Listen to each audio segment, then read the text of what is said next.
നമസ്കാരം, അക്കാഡമിയിലേക്ക് സ്വാഗതം. അപ്പോൾ ഇന്ന് നമ്മൾ നോക്കുന്ന ക്വസ്റ്റ്യൻസ് കോപ്പറേറ്റീവ് ബാങ്കിൻ്റെ എക്സാംസ്, അതായത് CSCBയുടെ ഈ മാസം 15-ാം തീയതി ഒരു ജൂനിയർ ക്ലർക്ക് എക്സാം നടന്നിരുന്നു. അപ്പോൾ അതിലെ കുറച്ച് ക്വസ്റ്റ്യൻസാണ് നമ്മൾ നോക്കുന്നത്. 2 inches is equal to dash centimetres. അപ്പം 2 ഇഞ്ച് എന്ന് പറയുന്നത് എത്ര സെൻറ്റിമീറ്റർ ആണെന്നാണ് ചോദിച്ചിരിക്കുന്നത്. അപ്പം ഓപ്ഷൻസ് 5.08, 6.04, 5.24, 6. അപ്പോൾ നമുക്കറിയാം 1 ഇഞ്ച് എന്ന് പറഞ്ഞാൽ എന്നതാ, 1 ഇഞ്ച് എന്ന് പറയുന്നത് 2.54 സെൻറ്റിമീറ്റർ ആണ്. അപ്പോൾ ഇതങ്ങ് പഠിച്ചു വെച്ചേക്കുവാണെങ്കിൽ ബാക്കി എത്രയുടെ ചോദിച്ചാലും നമുക്ക് കണ്ടുപിടിക്കാമല്ലോ. 1 ഇഞ്ച് എന്ന് പറയുന്നത് 2.54 സെൻറ്റിമീറ്റർ. അങ്ങനെയാണ് 2 ഇഞ്ച് എന്നതാ, 2 ഇഞ്ച് എന്ന് പറയുന്നത് 2 × 2.54 ചെയ്താൽ പോരെ. അപ്പം എന്നാ വരും? 5.08 സെൻറ്റിമീറ്റേഴ്സ്. അപ്പം 2 ഇഞ്ച് എന്ന് പറയുന്നത് 5.08 സെൻറ്റിമീറ്റർ. അപ്പോൾ ഇത് ജസ്റ്റ് ഒരു സിമ്പിൾ ക്വസ്റ്റ്യൻ ആണ്. 1 ഇഞ്ച് എത്രയാണെന്ന് അറിയാമെങ്കിൽ ഇതങ്ങ് ഡയറക്റ്റ് അങ്ങ് മൾട്ടിപ്ലൈ ചെയ്ത് എഴുതിയാൽ മതി. അപ്പം 1 ഇഞ്ച് എന്ന് പറയുന്നത് 2.54 സെൻറ്റിമീറ്റർ ആണെന്ന് അറിഞ്ഞിരിക്കണം. അപ്പോൾ അതറിയാമെങ്കിൽ ഇപ്പം എത്രയാണെങ്കിലും നമ്പർ ചോദിക്കുന്ന ആ പറയുന്ന നമ്പറിനെ ഈ വാല്യൂ വെച്ചങ്ങ് മൾട്ടിപ്ലൈ ചെയ്താൽ മതി. അപ്പോൾ ഇവിടുത്തെ ആൻസർ എന്ന് പറയുന്നത് 5.08 സെൻറ്റിമീറ്റർ. നമുക്ക് അടുത്തൊരു ചോദ്യം നോക്കാം. 25:650, 35:1260. അപ്പോൾ സെയിം പാറ്റേണിൽ 45 ഏത് വാല്യൂ ആണെന്ന് കണ്ടുപിടിക്കാനാണ്. അപ്പം നമ്മൾ 25ഉം 650 കൂടെ നോക്കുമ്പം 25ൻ്റെ സ്ക്വയർ എന്നതാ 625 അല്ലേ. 25ൻ്റെ സ്ക്വയർ എന്ന് പറയുന്നത് 625. 625ൻ്റെ കൂടെ 25ഉം കൂടെ കൂട്ടിയാൽ 650 വരികയല്ലേ.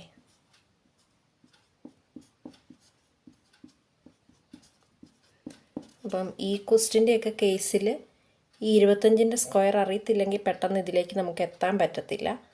അപ്പം ഇങ്ങനത്തെ കുറേ സ്ക്വയറുകളൊക്കെ പഠിച്ചു വെക്കണം. കാരണം പിന്നെ വന്നിരിക്കുന്നത് 35. അതെന്താണേലും ചെയ്ത് നോക്കിയേ കണ്ടുപിടിക്കാൻ. 25 അറിയാത്തവർക്ക് എന്താണേലും 35 അറിയത്തുണ്ടാവില്ല.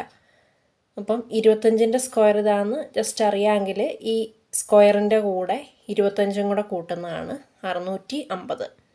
ഇനി നമുക്ക് 35ൻ്റെ സ്ക്വയർ കണ്ടുപിടിക്കാം.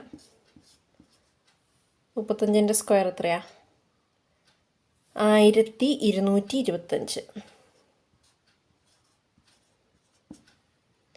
1225ൻ്റെ കൂടെ 35ഉം കൂടെ കൂട്ടണം. അപ്പം എന്നാ വരും? 1260. അപ്പോൾ അതാണ് അവിടെ കൊടുത്തിരിക്കുന്നത്.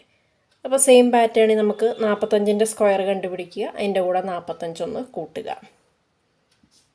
45ൻ്റെ സ്ക്വയർ 2025. 2025ൻ്റെ കൂടെ 45ഉം കൂടെ കൂട്ടണം. അപ്പം എന്നാ വരും? 2070. അപ്പോൾ ആൻസർ 2070. അപ്പോൾ ഈ ക്വസ്റ്റ്യൻ്റെയൊക്കെ കേസിൽ ജസ്റ്റ് 25ൻ്റെ സ്ക്വയർ കാണുമ്പം 25ൻ്റെ സ്ക്വയർ എന്ന് പറയുന്നത് 625 ആണ്. 625ൻ്റെ കൂടെ 25ഉം കൂടെ കൂട്ടിയാൽ 650 വരും. അപ്പോൾ അതറിയത്തില്ലെങ്കിൽ അതിലേക്ക് എത്താൻ പാടായിരിക്കും. 35ൻ്റെ സ്ക്വയർ എന്ന് പറയുന്നത് 1225. അതിൻ്റെ കൂടെ 35 കൂട്ടുമ്പം ഈ വാല്യൂ കിട്ടും. സെയിം പാറ്റേൺ നമ്മൾ 45ൻ്റെ സ്ക്വയർ കണ്ടുപിടിക്കുന്നു, അതിൻ്റെ കൂടെ 45 കൂട്ടുമ്പം 2070. അപ്പോൾ ആൻസർ 2070. ചോദ്യം നോക്കാം. ഇഫ് 2 = 0, 3 = 3, 4 = 6, 5 = 9. അങ്ങനെയാണെങ്കിൽ 7ൻ്റെ വാല്യൂ കണ്ടുപിടിക്കാനാണ് ചോദിച്ചേക്കുന്നത്.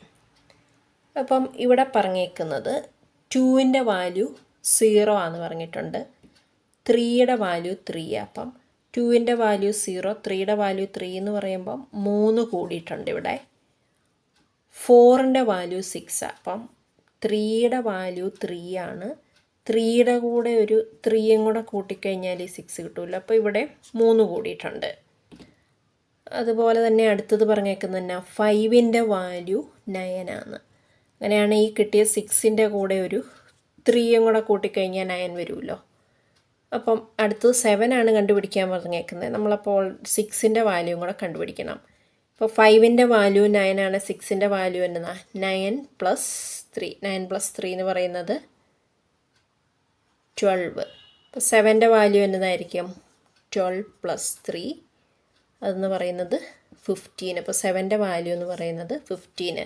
അപ്പോൾ ഇത് പോയിരിക്കുന്നത് 2ൻ്റെ വാല്യൂ 0, 3യുടെ വാല്യൂ എന്ന് പറയുന്നത് 3, 4ൻ്റെ വാല്യൂ എന്ന് പറയുന്നത് ഈ 3യുടെ കൂടെ 3 കൂട്ടുന്ന 6, 5ൻ്റെ വാല്യൂ എന്ന് പറഞ്ഞാൽ 6ൻ്റെ കൂടെ 3 കൂട്ടുന്ന 9, 6ൻ്റെ വാല്യൂ എന്ന് പറയുമ്പോൾ 9ൻ്റെ കൂടെ 3 കൂട്ടണം, അപ്പം 12.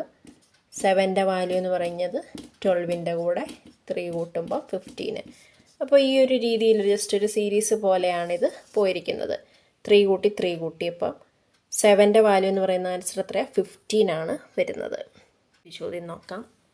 If the sum of 2 numbers is 1444 and their difference is 156, then which number is greater? അപ്പം 2 നമ്പേഴ്സിൻ്റെ സമ്മാണ് 1444, ഡിഫറൻസ് 156. അങ്ങനെയാണ് ഏത് നമ്പരാണ് വലുതെന്നാണ് ചോദിച്ചേക്കുന്നത്. അപ്പോൾ നമുക്ക് നമ്പേഴ്സിനെ എക്സ് എന്നും വൈ എന്നും എടുക്കാം. സം ഓഫ് 2 numbers എന്ന് പറയുന്നത് എക്സും വൈയും കൂടെ കൂട്ടുമ്പോൾ കിട്ടേണ്ടത് 1444. ഡിഫറൻസ് എന്ന് പറയുന്നത് 156. അപ്പോൾ എക്സ് മൈനസ് വൈ എന്ന് പറയുന്നത് 156. അങ്ങനെയാണ് ഈ 2 ഇക്വേഷൻസും കൂടെ ആഡ് ചെയ്യുവാണെങ്കിൽ നമുക്കതിൽ നിന്ന് എക്സിൻ്റെ വാല്യൂ എടുക്കാൻ പറ്റില്ലേ. ഈ 2 ഇക്വേഷനും കൂടെ ആഡ് ചെയ്യുമ്പം x plus x 2x plus വൈയും മൈനസ് വൈയും കൂടെ ആകുമ്പോൾ ക്യാൻസലാകും. ഇനി 1444ഉം 156ഉം കൂടെ ആഡ് ചെയ്യുമ്പോൾ എന്നാ വരും? 1600. അപ്പോൾ അതിൽ നിന്ന് എക്സിൻ്റെ വാല്യൂ എടുക്കാമല്ലോ. എക്സ് എന്ന് പറയുന്നത് 1600/2. ഈ 2 ഇങ്ങോട്ട് വരുമ്പോൾ 1600/2, അതെന്ന് പറയുന്നത് 800. അപ്പോൾ എക്സിൻ്റെ വാല്യൂ നമുക്ക് 800 കിട്ടി. എക്സ് പ്ലസ് വൈ എന്ന് പറയുന്നത് എന്നതാ 1444 എന്ന് പറഞ്ഞിട്ടുണ്ട്. അങ്ങനെയാണ് ഈ ഇക്വേഷനിൽ നിന്ന് വൈയുടെ വാല്യൂ കണ്ടുപിടിക്കാമല്ലോ. എക്സിൻ്റെ വാല്യൂ 800 എന്നാണ്, വലുത് ഏതാണെന്നാണ് ചോദിച്ചേക്കുന്നത്. എന്നതാണെങ്കിലും ടോട്ടൽ 1444 വരുന്നുള്ളൂ. അപ്പോൾ 800 തന്നെയാണ് വലുത്. ജസ്റ്റ് ഒന്ന് വൈയും കൂടെ ഒന്ന് കണ്ടുപിടിക്കുന്ന എങ്ങനെയാണെന്ന് പറഞ്ഞതേ ഉള്ളൂ. വൈ കണ്ടുപിടിക്കാൻ എക്സ് നമുക്കറിയാം 800. അപ്പോൾ വൈ എന്ന് പറയുന്നത് 1444 നിന്ന് 800 കുറയ്ക്കുന്നു. അപ്പോൾ എന്നാ വരും? 644 വരും. ജസ്റ്റ് നമുക്ക് മനസ്സിൽ തന്നെ അറിയാൻ, ചെയ്യേണ്ട ആവശ്യമൊന്നുമില്ല. അപ്പോൾ ഇവിടെ വലിയ നമ്പർ എന്ന് പറയുന്നത് 800. അപ്പോൾ ആൻസർ 800. ഒരു ചോദ്യം നോക്കാം. 36, 34, 30, 28, 24 അടുത്ത നമ്പറാണ് കണ്ടുപിടിക്കേണ്ടത്. ഇപ്പോൾ സീരീസിലേക്ക് നോക്കുമ്പോൾ തന്നെ 36 34 ആയിരിക്കുന്നു, 2 കുറഞ്ഞു. 34 30 ആയിരിക്കുന്നു, അപ്പോൾ 4 കുറഞ്ഞു. 30 28 ആയിരിക്കുന്നു, 2 കുറഞ്ഞു. 28 24 ആയിരിക്കുന്നു, 4 കുറഞ്ഞു. അപ്പോൾ ഇതന്നെ 2 കുറഞ്ഞു, 4 കുറഞ്ഞു, 2 കുറഞ്ഞു, 4 കുറഞ്ഞു. അടുത്ത് തന്നെ കുറയേണ്ടത് 2 അല്ലേ. അപ്പം 24 നിന്ന് 2 കുറയ്ക്കുന്നു, അപ്പം 22 കിട്ടും ആൻസർ. അപ്പോൾ സീരീസ് പോയിരിക്കുന്നത് 2 കുറഞ്ഞു, 4 കുറഞ്ഞു, 2 കുറഞ്ഞു, 4 കുറഞ്ഞു, അങ്ങനെ. അപ്പോൾ അവസാനം 24 നിന്ന് നമ്മൾ 2 കുറയ്ക്കുന്നു. അപ്പോൾ ആൻസർ 22. അടുത്തൊരു ചോദ്യം നോക്കാം. ഇഫ് ROSC അത് കോഡ് ചെയ്തേക്കുന്നത് 6821, CHAIR 73456, PREACH 96143. അപ്പോൾ സെയിം പാറ്റേണിൽ തന്നെ SCARCHൻ്റെ കോഡാണ് ചോദിച്ചേക്കുന്നത്. അപ്പം നമ്മൾ ഈ SCARCHിലുള്ള എല്ലാ ലെറ്റേഴ്സും ഈ കൊടുത്തേക്കുന്ന വേർഡ്സിലുണ്ടല്ലോ. അപ്പോൾ അതിന് ജസ്റ്റ് 1-2 നമുക്ക് സെയിം തന്നെയാണോ വാല്യൂ വരുന്നതെന്ന് നോക്കാം. എക്ക് ഈക്വലായിട്ട് 4 ആണ് വാല്യൂ വന്നേക്കുന്നത്. അപ്പോൾ കോമൺ ആയിട്ട് E1, അപ്പോൾ സെയിം വാല്യൂസും എല്ലാം സെയിം ആണ്. അങ്ങനെയാണെങ്കിൽ ജസ്റ്റ് ഇതിൻ്റെ വാല്യൂസ് ഇതെല്ലാം നോക്കി എഴുതിയാൽ പോരെ. അപ്പോൾ നമ്മൾ എളുപ്പത്തിന് വേണ്ടിയാണ് നേരെ താഴോട്ടങ്ങ് എഴുതിയത്. SCARCH. അപ്പോൾ നമുക്ക് ഓരോന്നിൻ്റെയും കോഡ് നോക്കാം. എസ്സിന് ഈക്വലൻ്റായിട്ട് കൊടുത്തേക്കുന്നത് 2, ഇക്ക് 1, എ എല്ലാ കേസിലും 4 ആണല്ലോ. 6 6. ഇപ്പോൾ എല്ലാത്തിലും ആറിൻ്റെ വാല്യൂ 6 വന്നേക്കുന്നത്. സി 7, എല്ലാത്തിലും 7 വന്നിരിക്കുന്നു. H 3. അപ്പോൾ ഇതിൻ്റെ വാല്യൂ എന്ന് പറയുന്നത് 214673. അപ്പോൾ ഇങ്ങനെ ആദ്യമേ നോക്കേണ്ടത് ഈ കൊടുത്തിരിക്കുന്നതിൽ ലെറ്റേഴ്സ് ബാക്കി എല്ലാ ലെറ്റേഴ്സും ഇതിലുണ്ടോ, പിന്നെ അതുപോലെ ജസ്റ്റ് ഒന്ന് ചെക്ക് ചെയ്ത് നോക്കുക ഈ എയുടെ വാല്യൂ എല്ലാത്തിലും സെയിം ആണോ കൊടുത്തിരിക്കുന്നത്, അതായത് റിപ്പീറ്റഡ് ആയിട്ട് വന്നിരിക്കുന്നത് സെയിം വാല്യൂ തന്നെയാണോ വന്നിരിക്കുന്നതെന്ന് ഒന്ന് ചെക്ക് ചെയ്യുക. അപ്പോൾ ഇതിൻ്റെ ആൻസർ എന്ന് പറയുന്നത് 214673. നമുക്ക് അടുത്തൊരു ചോദ്യം നോക്കാം. QAR RAS SAT TAU അടുത്തതാണ് കണ്ടുപിടിക്കേണ്ടത്. അപ്പോൾ നമ്മൾ ഈ പാറ്റേണിലേക്ക് നോക്കുമ്പോൾ QRST അതൊരു ഓർഡറിൽ പോകുന്നതാണല്ലോ, ആൽഫബറ്റിക്കൽ പാറ്റേൺ വരും. QRST അടുത്തത് ലെറ്റർ എന്നാ U. എ എല്ലാത്തിലും റിപ്പീറ്റഡ് ആയിട്ട് വന്നിട്ടുണ്ട്. നമുക്ക് എ എഴുതാം. RSTUV. അപ്പോൾ എന്നാ വരും ആൻസർ? UAV.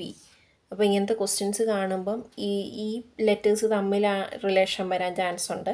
അല്ലാതെ ഇവിടെ കിടക്കുന്ന ഫസ്റ്റ് ലെറ്റർ ഇവിടെ കിടക്കുന്ന ഫസ്റ്റ് ലെറ്റർ അങ്ങനെയൊക്കെ ഒരുപാട് രീതിയിൽ റിലേഷൻസ് വരാൻ ചാൻസ് ഉണ്ട്. അപ്പോൾ ഇതൊക്കെ ഇങ്ങനത്തെ കേസിലൊക്കെ പെട്ടെന്ന് സിമ്പിളായിട്ട് ഇങ്ങനെ എന്തെങ്കിലും റിലേഷൻ ആണോ എന്നും കൂടെ ജസ്റ്റ് ഒന്ന് നോക്കണം. QRST ഫസ്റ്റ് ലെറ്റർ അങ്ങനെ പോകുന്നു. പിന്നെ എല്ലാത്തിലും എ റിപ്പീറ്റഡ് ആയിട്ട് വന്നു, എ എഴുതി.